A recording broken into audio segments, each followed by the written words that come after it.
தளபதி விஜய் தற்போது ஹெச் வினோத் இயக்கத்தில் தன் கடைசி திரைப்படத்தில் நடித்து வருகின்றார். அது மட்டுமல்லாமல் தன் கடைசி பட இயக்குநராகவும் ஹெச் வினோத்தை தேர்வு செய்தார். தளபதி விஜயின் கடைசி திரைப்படத்தை இயக்க பல இயக்குநர்கள் போட்டி போட்டனர். கிட்டத்தட்ட 10 இயக்குநர்களின் பெயர்கள் அடிபட்டது.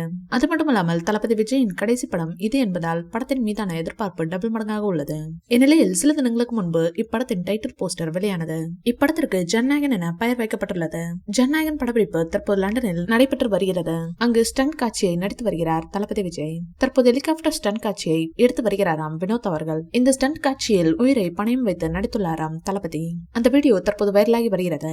இதை வைத்து பார்க்கையில் கண்டிப்பாக ஜனநாயகன் திரைப்படம் அரசியல் படமாக தான் இருக்கும் என தெரிகின்றது. ஜனநாயகன் படத்தின் அடுத்த அப்டேட்டாக கிளிம்ஸ் வீடியோவை வெளியிட இருக்கிறார்களாம் படக்குழு. இதனை அடுத்து இந்த படத்தின் தளபதி ஓபனிங் பாடல் மற்றும் காதல் பாடலை அனிருத் முடித்துவிட்டதாகவும் ஓபனிங் பாடலை சிம்பு மற்றும் அனிருத் இருவரும் இணைந்து பாடியுள்ளனர். அந்த பாடல் தான் கூடிய விரைவில் வெளியாக உள்ளதாம். அதற்கான ப்ரோமோ வீடியோ இணையத்தில் வைரலாகி வருகிறது. இதனை அடுத்து கோட் படத்தில் முதலாவதாக கிளிம்ஸ் வீடியோ வெளியானது.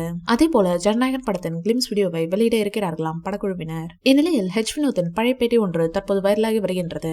அந்த பேட்டியில் லோகேஷ் உடனான நட்பை பற்றி பேசியுள்ளார் ஹெச் வினோத். அவர் கூறுகையில், நானும் லோகேஷும் ஒரே தயாரிப்பு நிறுவனத்தில் படங்களை இயக்கி வந்தோம். அப்போது எங்களுக்குள் பழக்கம் ஏற்பட்டது. படங்களை பற்றி நிறைய விஷயங்களை பேசுவோம். நான் தளபதி விஜய் வைத்து படம் எடுக்க இருந்தால் தளபதி விஜய் பற்றி அவரிடம் கேட்டு தெரிந்து கொள்வேன். அதுவே அவர் அஜித்தை வைத்து படம் எடுக்க நினைத்தால் அஜித்தை பற்றி என்னிடம் கேட்டு தெரிந்து கொள்வார் என்றார் ஹெச் வினோத். இந்த வீடியோ பிடிச்சிருந்தா லைக் பண்ணுங்க, ஷேர் பண்ணுங்க.